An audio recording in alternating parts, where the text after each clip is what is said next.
Cerium সদস্য বাংলাদেশ ইসলামী আন্দোলন। আসসালামু আলাইকুম ওয়া রাহমাতুল্লাহি ওয়া বারাকাতুহু। নাহমাদু ওয়া নুসাল্লি আলা রাসূলিল কারীম, আম্মা বাদ। আউযু বিল্লাহি মিনাশ শাইতানির রাজিম। বিসমিল্লাহির রহমানির রহিম। ঐতিহ্যবাহী সংগঠন বাংলাদেশ জামাত ইসলামী কর্তৃক আয়োজিত আজকের একটি গুরুত্বপূর্ণ আলোচনা সভার সম্মানিত সভাপতি, উপস্থিত জামাতের নেতৃবৃন্দ, উপস্থিত বিভিন্ন দলের জাতীয় নেতৃবৃন্দ, শহীদ পরিবারের সদস্যবৃন্দ, আহত ভাইরা এবং আহত পরিবারের সদস্যবৃন্দ, সাংবাদিক বন্ধুগণ, আজকের জামাত ইসলামীকে ধন্যবাদ জানাই। একটা ঐতিহাসিক কাজ তারা করেছেন।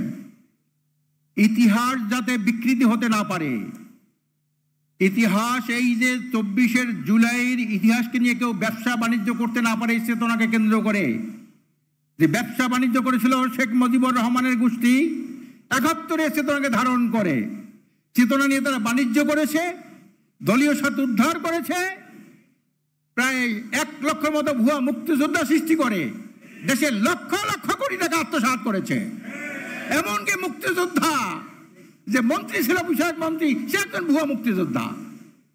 এই বাণিজ্য কেউ করতে না পারে।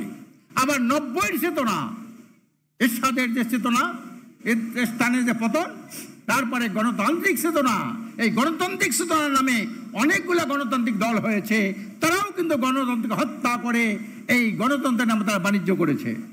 আবার 24-এর এই জুলাই আগস্টে যে একটা বিপ্লব হয়েছে, সেই বিপ্লবে যারা জীবন দিয়েছে, আহত হয়েছে, মায়ের বুক খালি হয়েছে, তাদের নিয়ে আবার কিন্তু একটা বাণিজ্য শুরু হয়েছে।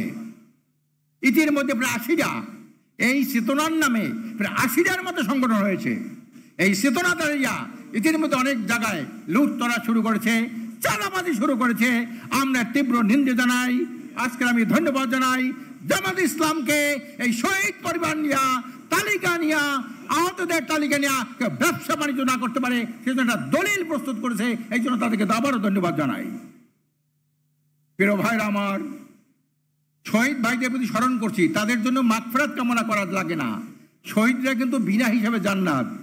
আজকে যাদের মায়ের বুক খালি হয়েছে, আমি সেই মা বোনদেরকে বলবো, আপনার গর্বিত মা, গর্বিত পিতা, আপনার ছেলে দেশের জন্য, মানুষের জন্য জুলুমের মধ্যে রক্ত দিয়েছে, জীবন দিয়েছে, তারা বিনা হিসাবে জান্নাতে যাবে।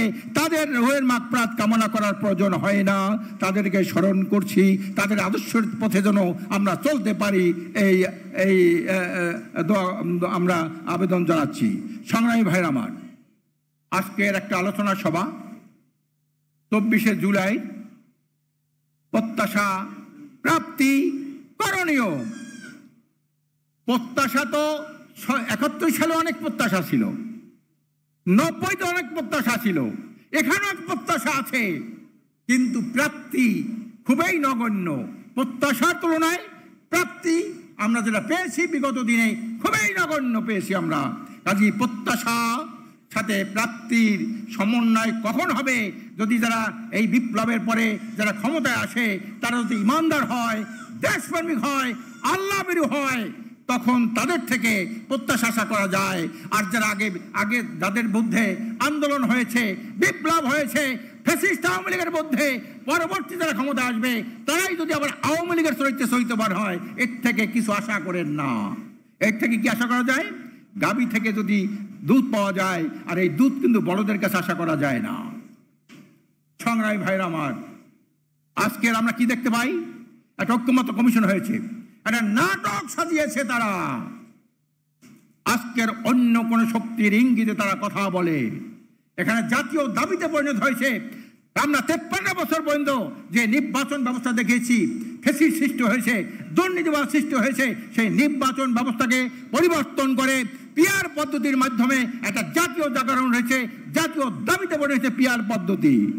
সারা পৃথিবীর মধ্যে 91টা দেশে পিআর পদ্ধতির নির্বাচন আছে, কিন্তু আজকের বড় বড় দল আওয়ামী লীগের মতো যারা ফ্যাসিস্ট ছিল, আমি একটা কথা বলতে চাই। দেশের রাজনীতি শুরু হয়েছিল কি দিয়া? ঐতিহ্য সূত্রে পেয়েছি। শেখ মুজিব বলেছিল সবাই পায় সোনার খনি, আমি পেয়েছি চোরের খনি। এটা দিয়ে কিন্তু রাজনীতি শুরু। 73 সালে এই শেখ মুজিব ভোট চুরি করেছিল। 77 সালে আরেকজন বড় মুক্তিযোদ্ধা এই ভোট চুরিকে পরিপূর্ণ দান করেছিলেন। 98% ভোট উনি কাস্ট করেছিলেন। তখন রাস্তাঘাট ছিল না। 98% ভোট কেমনে কাস্ট হয়? কিন্তু ভোট চুরি, টাকা চুরি, এ হলো ক্ষমতা। এইটা কিন্তু আমরা ঐতিহ্য সূত্রে পেয়েছি। কি বলেন, ঠিক না? শেখ মুজিব করছে ভোট চুরি, তার মেয়ে করছে ভোট ডাকাতি। এজন্যে আমরা আগামীতে যাতে একটা দুর্নীতি, দুঃশাসন, সন্ত্রাস মুক্ত, মাদক মুক্ত, এটি সুখী সমৃদ্ধ কল্যাণ রাষ্ট্র প্রতিষ্ঠা করতে পারি, এই জন্য এখানে ইসলামী দল এবং দেশপ্রেমিক দলের একটা ঐক্য হয়েছে। ইতিমধ্যে আপনারা শুনেছেন, আমরা আগামীতে নির্বাচনে সব জায়গায় একটা বাক্স দেব।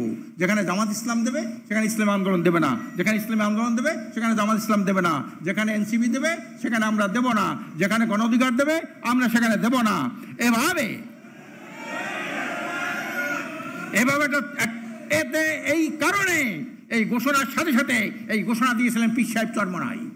উনি পরিষ্কার বলেছে আগামী নির্বাচনে এমন ফলাফল করতে হবে কোন ফ্যাসিস্ট, ভারতের তাবেদার দালাল, কোন দুর্নীতিবাজ যাতে আপনার ক্ষমতায় আসতে না পারে। আপনি জানেন ইতিমধ্যে প্রমাণ হয়ে গেছে এমন কিছু দল খালি নির্বাচন দাবি করে ক্ষমতায় যাওয়ার জন্য পাগল হয়ে গেছে। তাদের কিন্তু দলের মধ্যে আপনার চাঁদাবাজ ছাড়া কোনো কর্মী পাওয়া যায় না, দুর্নীতিবাজ ছাড়া কোনো নেতা পাওয়া যায় না।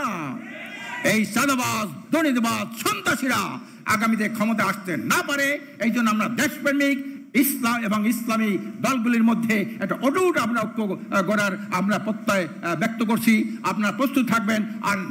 আর পিয়ার পদ্ধতি যদি নির্বাচন হয়ে যায়, আল্লাহর রহমতে বিনা পয়সায় এমপি হওয়ার একটা সুবর্ণ সুযোগ। সারা জীবন এত যোগ্য লোক, ভালো লোক, সব লোক টাকা পয়সার কারণে সে নির্বাচন করতে পারে না।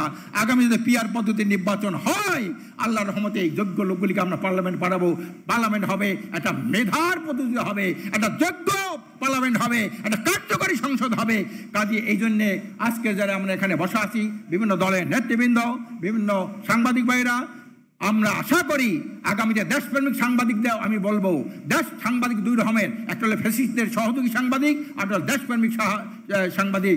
দলগুলোর মধ্যেও কিছু আছে ফ্যাসিস্টদের সহযোগী, আমরা দেখেছি ঐক্যমত্য কমিশনের ফ্যাসিস্টদের সহযোগী কিছু আছে দেশপ্রেমিক সংগঠন। আমরা চাই সকল দেশপ্রেমিক, দিনদার, ইসলামী সংগঠন, সাংবাদিক এবং বিভিন্ন রাজনৈতিক দলের নেতৃবৃন্দ ঐক্যবদ্ধ হয়ে আমরা আগামীতে একটা সুন্দর একটা কল্যাণ রাষ্ট্র উপহার দেব।